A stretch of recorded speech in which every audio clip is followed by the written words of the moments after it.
I mean, that's probably 70 years ago, right? Close. About kidding. 40. About Let's see, 40 you're years about ago. right. 40.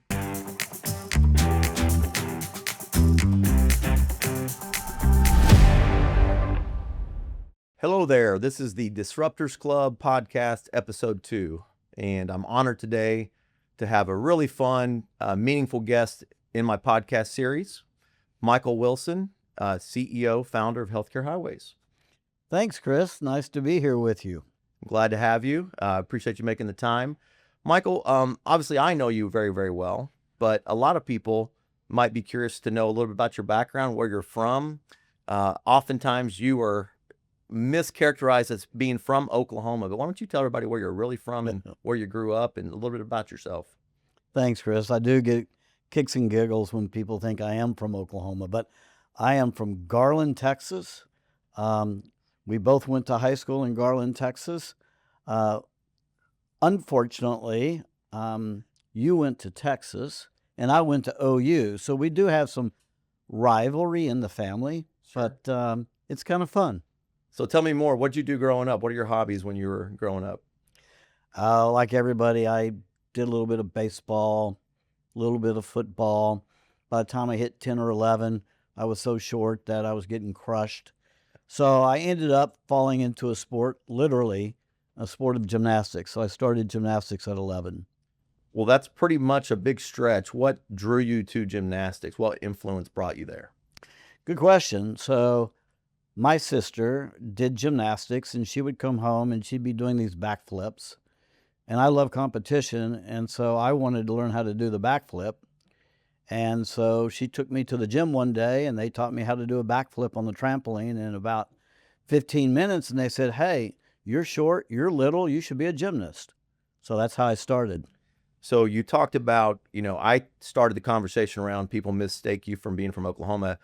How did that career into gymnastics translate to get you to Oklahoma, where you spent a really key years of your life really growing up and developing? Sure. So gymnastics came easy for me. I wish I could say I outworked every other gymnast, but I didn't. It just was natural. So by the time I was 14, I made the national team. And when I was 17, I won the national championships. And so I was recruited by pretty much every college in the country. Because Garland was a powerhouse gymnast school, right? North Garland was not, but the private club, Garland Flippers, was. And so I was a member of that and very thankful for my high school coaches and the owners of the Garland Flippers. But so at 17, my father at the time was terminally ill, and the University of Oklahoma got a brand new coach the year before, and they weren't even rated in the top 50 or 70 colleges in the country. But the coach was young.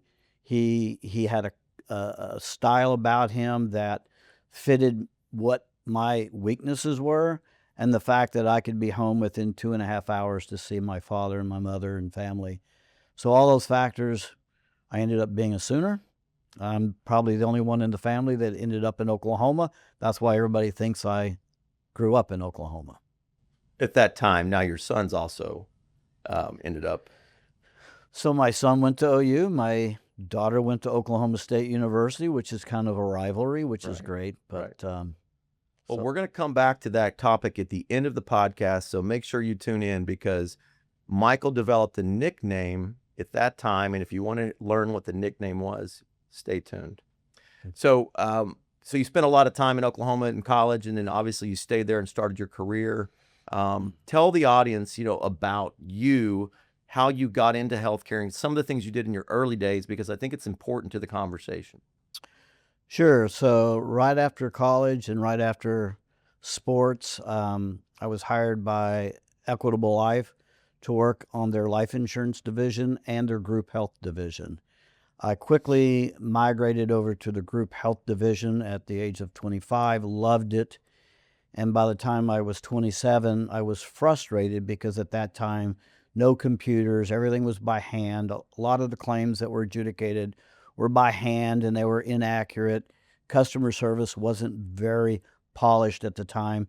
So the national clients that I had to represent on behalf of the Equitable were not getting the level of service and the accurate claim adjudication. So I spent 90% of my time solving problems instead of taking care of the clients and writing new business.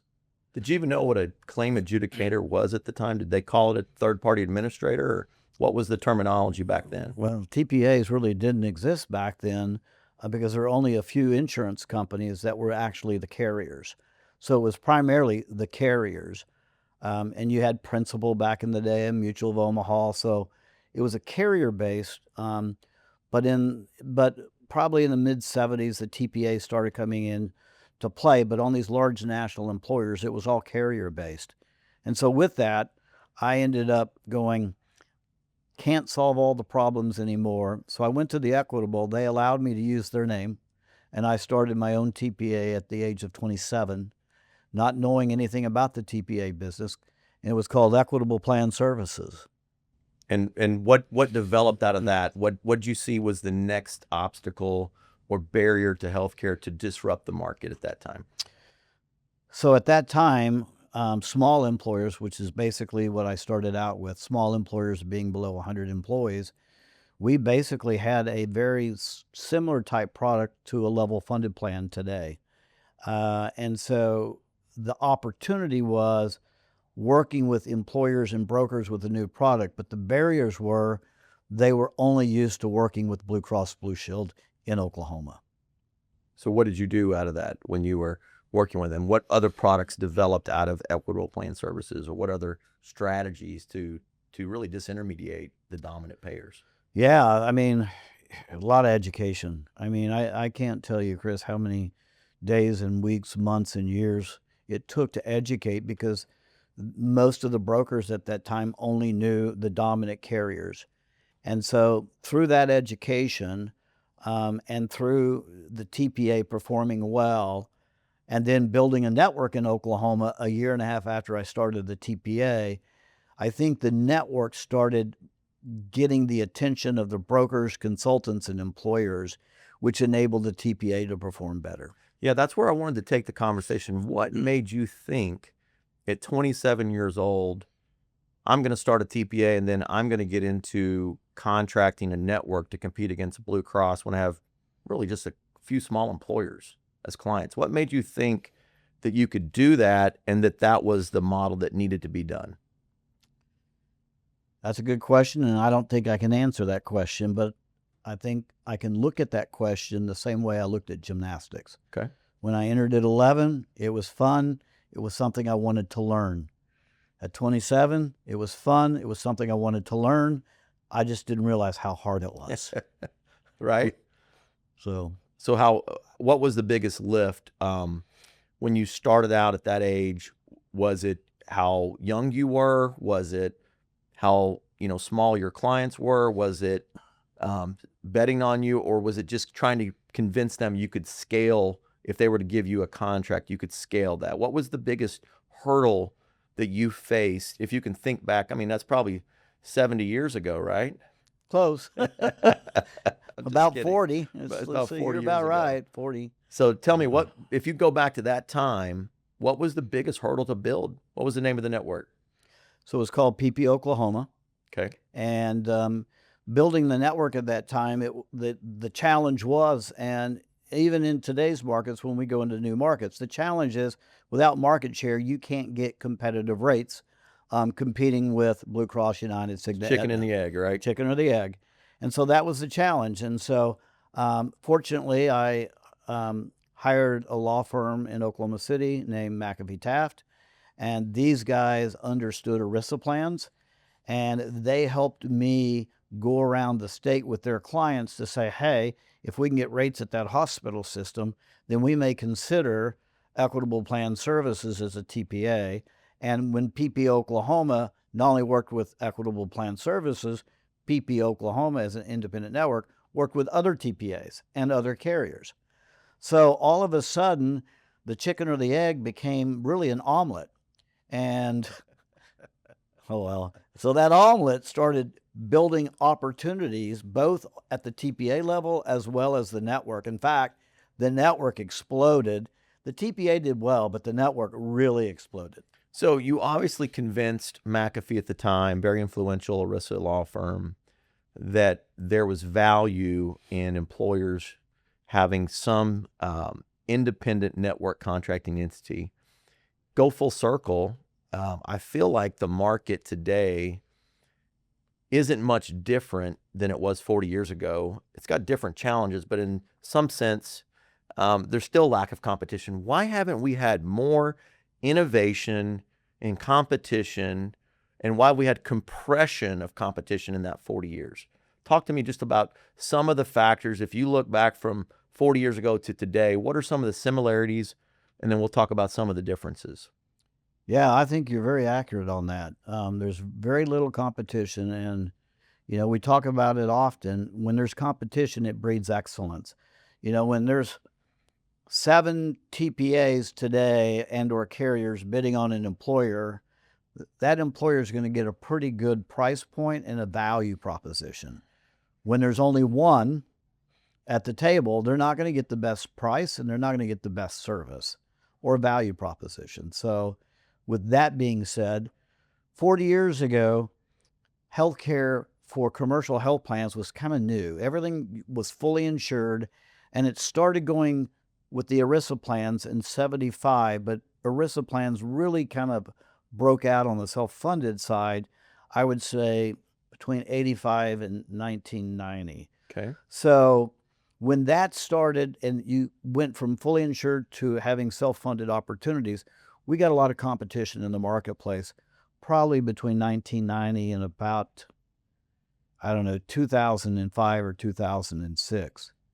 So that time period, there was a lot of competition in the marketplace. But you hit 2007 and 2008, what happened? We went from, as networks, working with over 125 payers to 35 payers. So companies like Mutual of Omaha pulled out of the market completely. Companies like Principal pulled out of the market completely. I could go on and on and on with that. So the lack of competition and the consolidation of health plans has enabled the environment that we're in today, which then creates the challenges that no one wants to innovate because they already have the business. Yeah. So I would say I would agree with you. And at that same time, in 2007, 2008 is really when the ACA passed. And the ACA started to highly regulate insurance plans, right? And what it really did is the unintended, I don't know if it was intended, but the unintended consequence was companies got out of the market because they were going to be regulated on how they had to run their MLRs, how they had to track expenses, and to really put requirements on a free market economy, you stymie competition, right? And so circa 2008, you start to see these companies either exit or create programs to divest of their insured risk. You started to see movement and really the compression or acquisition from the carriers into the market. And then we move into a limited competition space. And I want to take you back to that point because there's a lot in between what you've done and what I've done. But really what happened in that time birthed an idea for you on how to reinsert competition. And so take us back really 2009, 2010, where you started to formulate what you were going to do next after you had sold Texas True Choice and really exited that market from a broad network perspective. You were looking at the market differently. Talk us through that time. Sure. So once I exited Equitable Plan Services in Pepe, Oklahoma, I came to Texas, created another network in Texas called Texas True Choice. Right. We were really blessed. That network grew quickly and fast because we had a repricing system and we had contracts within the state that really gave us a leg up against the carriers. So we had 130 to 140 payers using Texas True Choice, Mutual of Omaha, Principal, a lot of the major TPAs throughout the country. And we built it up to over 1 million lives between both Medicaid as well as commercial. So we had a lot of success in that space because we created competition. And these carriers who didn't have the money, time, or effort or experience to build networks were able to use Texas True Choice. So we built that in 1997 and exited in 2007. Right. We exited to Viant, which was a sister company of Concentra, backed by Welsh Carson. And so I went on the board with them for 2 years. So from 2007 to 2009, I got to see life from a different lens and a viewpoint, and learned a lot by being on the board with a lot of smart people. And then after I finished up my 2 years experience, I took some time off to reflect. And in that time, I want to go back to, you started to see the impact of what you'd built, that these insurance companies you had built Texas True Choice on were exiting, they were leaving, the market was shifting, and then you got a hold of the ACA legislation. Some people refer to that as Obamacare. What ideas spurned out of that evaluation of the bill for you? So from 2007 to 2009, we saw what ACA was doing and what was happening and the consolidation. The time for us to exit from Texas True Choice in 2007, we didn't know that, but it was great timing for the shareholders in Texas True Choice. But those 2 years really showed us that, boy, health insurance and the purchasing of health insurance is changing so rapidly. I don't think I want to be a part of that. So I went on the sideline in 2009, and in 2009 and 2010, I started talking with some of my friends throughout the country, especially at a lot of the hospitals, and they're all going, "We're struggling. We don't have the competition in the marketplace. Our rate increases with BUCAs is getting very high. We're having issues with denials. Life is hard for us as hospitals and providers throughout the country." And so I went, another network again, but partnering with hospitals and providers to provide the lowest cost, best quality. Boy, do I have it in me? Do I have that energy in me, Chris? I didn't know. So I started talking to a lot of my relationships throughout the country, and they highly encouraged me to start another network. So let's hover there just a little bit, because we obviously know what it means when we talk about hospitals. We're struggling. A lot of consumers, employers, even brokers, consultants think that, you know, the hospitals overcharge and then the insurance companies overcharge. So when the hospitals were struggling, walk me through what were their struggles really? You say that the insurance companies were, you know, were really negotiating with one. Walk us through, what did that feel like? What was that pain point to the hospitals?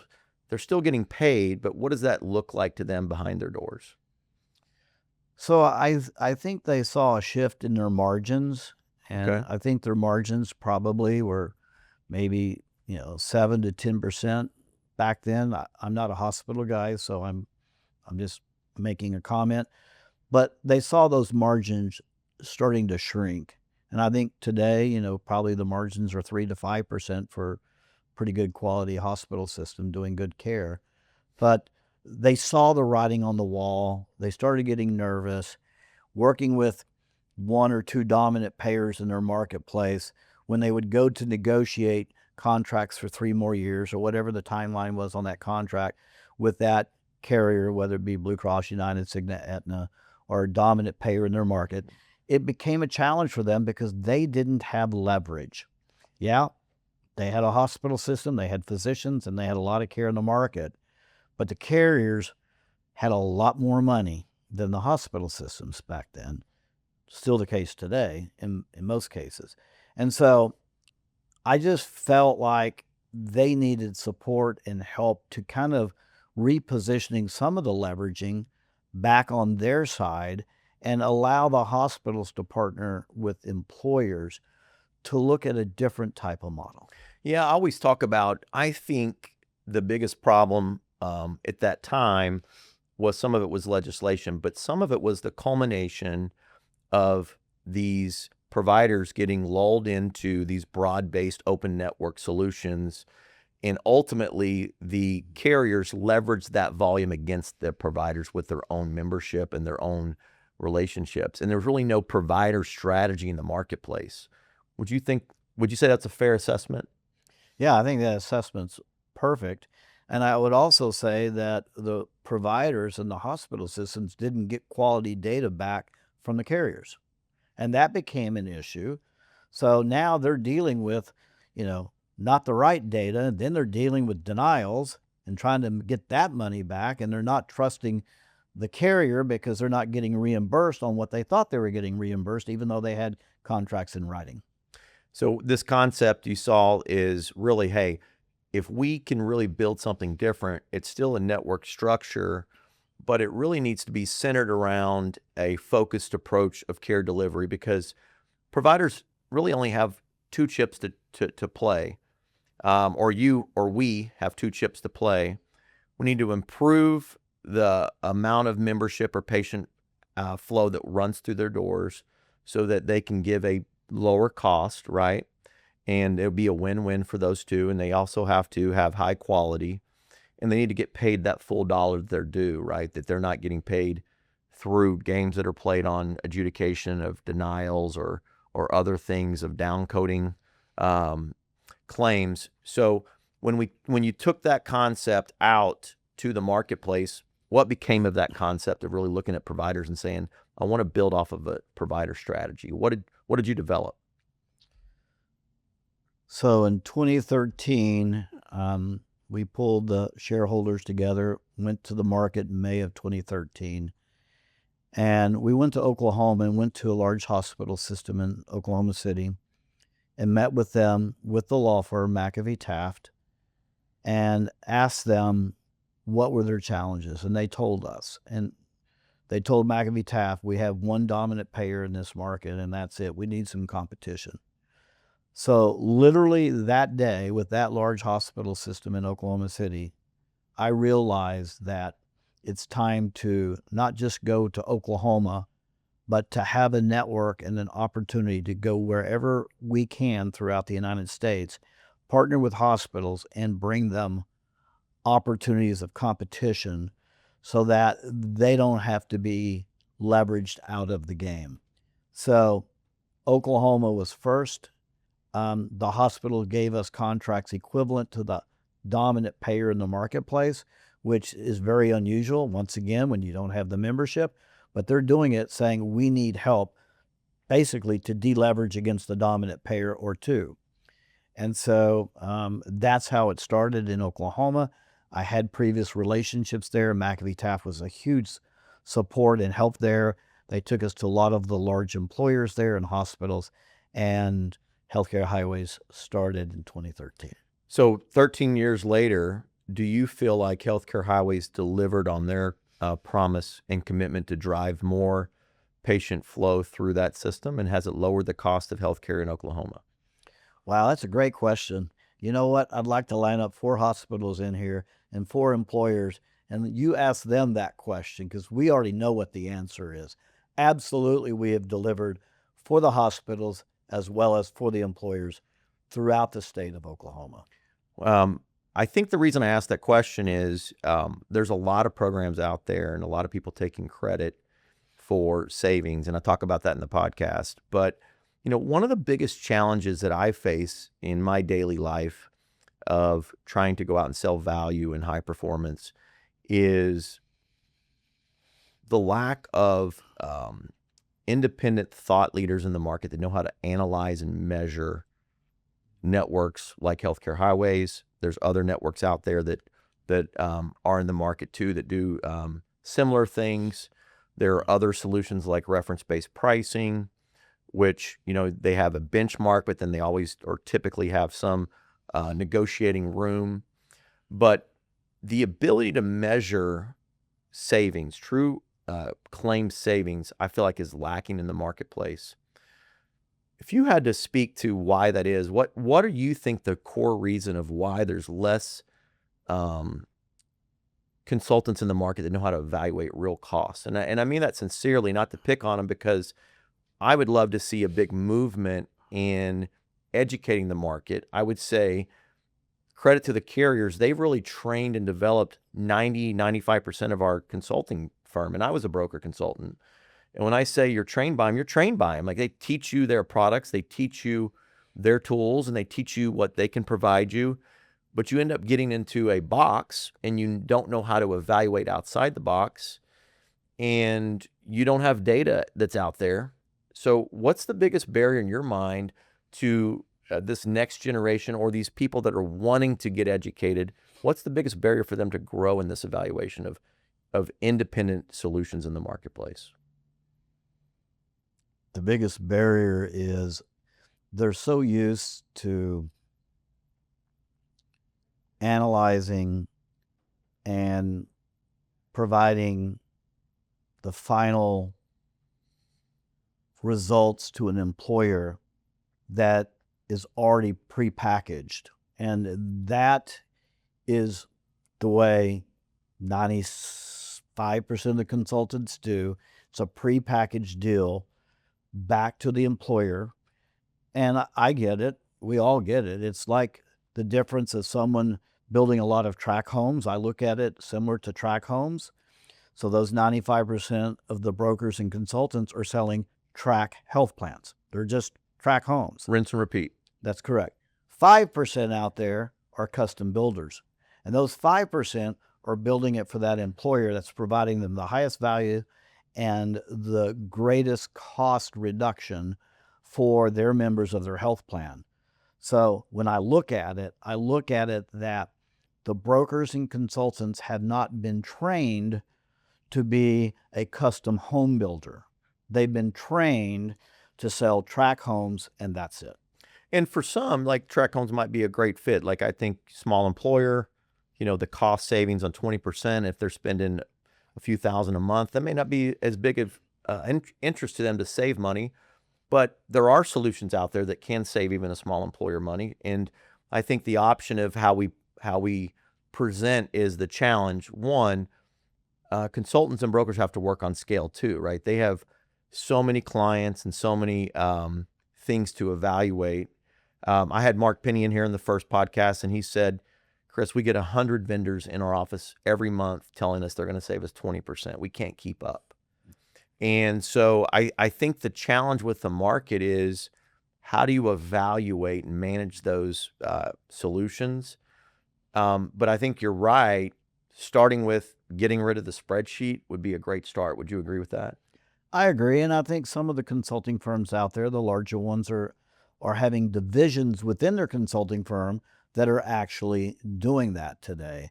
And so those divisions are actually performing at a high level because they're giving the employer what they want and what they need. I think AI might have an impact on this too, is since it's so overwhelming to gather the information and the spreadsheet becomes an analysis to go to an employer in an hour's time frame and explain the hours of work that they did to procure all this and put it in a succinct way. I'm hopeful that some of these consultants will start to use AI as a tool to really present the information in a different light. So I'm actually optimistic, but we both share that challenge of there's a study that said 67% of RFPs are predetermined where they're going to go before they go out to bid. Back to your pre-beg theory. It may be higher than that. I think it's okay to have an idea what you want to look at because there's, dozens of options in the marketplace when you get outside of the carriers, and you need to have some familiarity. You can't analyze all the options in the marketplace. But I do agree with you that having those discussions and really understanding what is the objective, and it can't just be, we want access to everybody in the network and we want to save 20%. Well, I always say that's called the way it is today, right? Yeah. Change begets change. You have to have change. But I've seen a big movement in the market of employers wanting to sit at the table. Have you seen that in your space where they want to get closer to the information? They want to get closer to the buying decision. They want to get closer to the contracts. What are you seeing on your side? Absolutely. And I would say that the consultants are seeing that if they don't start taking that type of approach with these employers wanting to understand their data better, that they may not be that consultant going forward. So I also look at it that the employers want to have a direct relationship with the key hospitals and providers in their marketplaces. So they want more communication interaction, whereas historically, the BUCA model and most independent network model has prevented employers and providers to get together. And so I think the fact that employers and hospitals get together can work in favor of both. And as consultants that want to learn and understand the data and be meaningful and become a custom home builder, we're all for that. So if you don't know Michael, he loves the analogies. He loves the dad jokes, and you'll probably hear some more. But keep up with him in the home builder because it is a good analogy. So we talk about pre-baked RFPs that are out there, pre-baked solutions. I talked about the inability to evaluate solutions like high performance networks or disease management programs or whatever it is in the marketplace. How does the industry really move forward in education? Because I feel like the biggest challenge that healthcare makes or has to make is we haven't evolved from where you were 40 years ago to where we are today. It's just different, but it's very similar. A little bit different dynamics, but very similar. We went from, indemnity plans when you started, even before your network, to some networks. Then we moved quickly to the HMO model. And then we had this rebound effect where nobody wanted to be told where to go, right? And that's where we are today. And I always say we are now at retail, right? How does the market get out of this retail environment and get into sub-retail? To use your analogy play, I always say, how do we move from Nordstrom to Nordstrom Rack? How do we get to lower cost and maintain quality? Well, I think it starts with the employer. The employer has to feel like they're not getting the value and their premiums are going up so high that they have to look at alternatives. So it starts with the employer, and that could be at the CEO level, CFO level. Typically, it's at those levels. And then the coordination with the key folks in HR. HR is so key and vital in making decisions. And, if I was an HR executive, I would want to make sure my employees had every provider they could go to. Sure. And you want to have the best network and the largest network, I should say, and maybe not the best, but for your employees and members. But that is counterintuitive a lot of times with what the CEO and the CFO wants. Well, I think the price differentials now between a broad network and a high-performing narrow network are so significant that the CEO, CFO, and the HR team are all working closer together to see what they can do to eliminate the high cost or slow the high costs down and bring in better benefits. Yeah, and that's where I would say I don't necessarily subscribe to that we need to provide as much access to everybody, and here's why. Or I'll do it, yeah, but. There's no consumerism when you just open the network and everybody's at the same benefit tier, right? There's no correlation to how much something costs. So yes, if you open up access to everybody, but you don't have any payment differentials, then they're going to go wherever they want to go on convenience, not on consumerism, not on behavior. And I would say some people shop around for gas, some people shop around for groceries, some don't. But that ought to be a consumer decision. And right now, I feel like the information is lacking. It's moving there. There's a lot more transparency tools. The No Surprises Act has put it on the map, right? I think that'll be the big area of focus of really cost in through the healthcare space. And I think what's going to lag behind that is, okay, we got to marry quality, and who gets to determine quality. Hospitals self-report different quality metrics than CMS or Leapfrog does. But I really think when you start to get to that, I think grocery stores are a great example. Some people will go to Whole Foods because they think it's organic or higher quality and they don't have bad ingredients. Some people will go to the local grocery store and get the best discount. Some will go to Costco and buy in bulk and volume, right? But consumers have decisions and they have information to make those decisions. And with the internet, we can now research all that more than we ever have before. I really think healthcare is going to transform itself. But I do want to go back to something you said that I think is the most critical part of transformation in healthcare. and it's probably not what you think. I believe that employers hold the key to transform healthcare purchasing. I don't believe they understand the power they yield in the procurement of healthcare. What would you say to that? 100% agree. But up until now, I don't think the employers realized they had the key. And so I think data, new innovation coming in, AI, and consultants that understand how to look at a health plan differently than just, going to one grocery store. You can go to 5, or you can build your health plan to go to all 5 and let the employees pick and choose which one they want. That is happening as we speak. We're seeing that every single day as we're in the marketplace. And so employers have more power than they've ever had. And the reason is, I think there's more data being shared with them from certain organizations where in the past, data has been hidden from the employers, whether it be on the PBM side or the health plan side, contracting, etc. So data coming to the employers empowers them to make decisions. I agree with you. And I think that we are at a unique time where the year-over-year cost increases have gotten so large and the cost to deliver healthcare has gotten so expensive. It's moved outside of just an HR environment. It's moved over to the CFO, the CEO. The reverse effect of COVID is now we're looking to recruit talent, and benefits are at the top of the issue, but also savings is on the docket as well. And I think empowering employers to make those decisions and to be better consumers is a function of all that. And I just think it's ripe for innovation. And I'm super excited, ironically, for the first time, because we're starting to see it. Like, we're starting to see different decisions being made. We're starting to see human resource lead conversations of, we need to do something different. It doesn't mean we're taking away from our employees. We're just giving them more options to buy health insurance.